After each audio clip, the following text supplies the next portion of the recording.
mara nyingi huwa tukisema tunaonekana kama hatueleweki, kwamba yalikuwa ni mawazo mazuri sana, watu walifanya research na sisi wengine wenye elimu za kawaida tukaungana na mawazo tukaweka ile sheria ya kulinda pesa zetu. Sasa nataka kujiuliza, ikiwa mimi sijatoka bungeni toka mwaka 2019, nimetoka tu kipindi cha uchaguzi 20 na cha juzi, ni lini bunge lilikaa likabadilisha hii sheria ya road fund? Kama kweli huu muhimili tunauheshimu, tulitunga wenyewe, tunaweza kubadilisha wenyewe, ni nani ameingilia mamlaka ya kwenda kutoa mfuko wa road fund, kutoka kupeleka pesa? Mheshimiwa Naibu Spika, sisi tunatoka vijijini, na nataka niwape story moja. Samahani sana mdogo wangu Makonda, na message hapa mheshimiwa atakufadia. Jana kuna gari imepasua matairi pale kwenye mlima Saranda pale.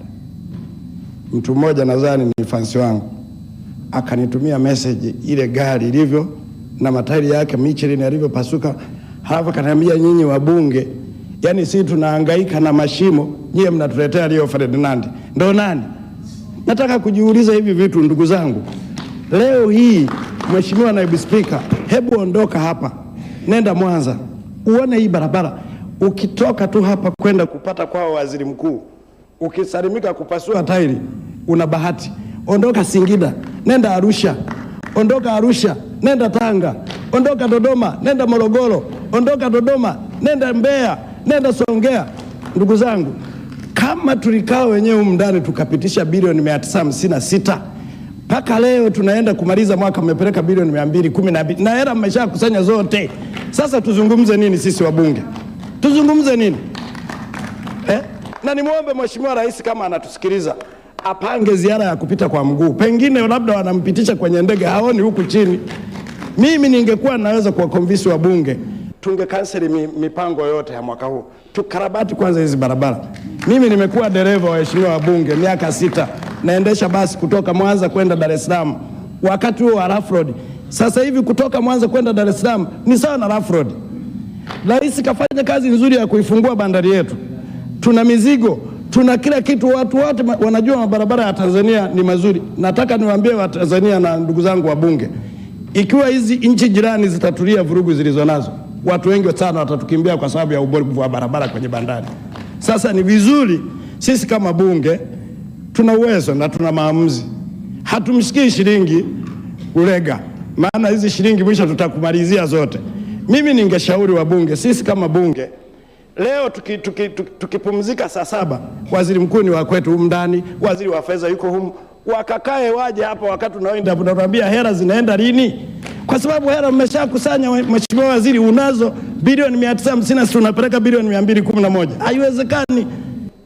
Haiwezekani, mtuhurumie. Tunaenda kujimwaga wote kutengeneza treni. Ni jambo zuri sana.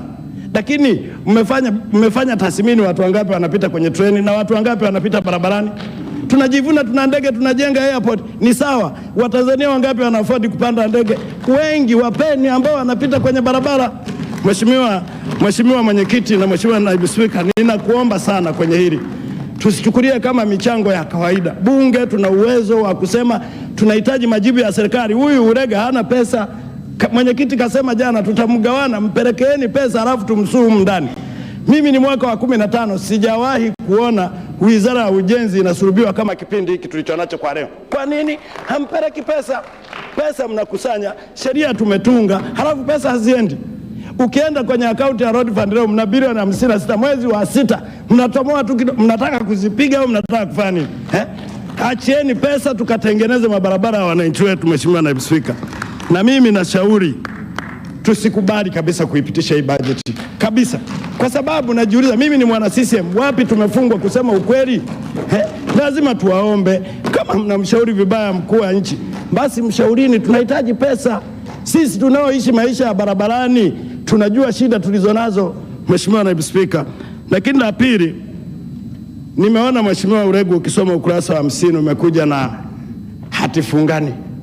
Mimi nakushauri, sio suluhisho.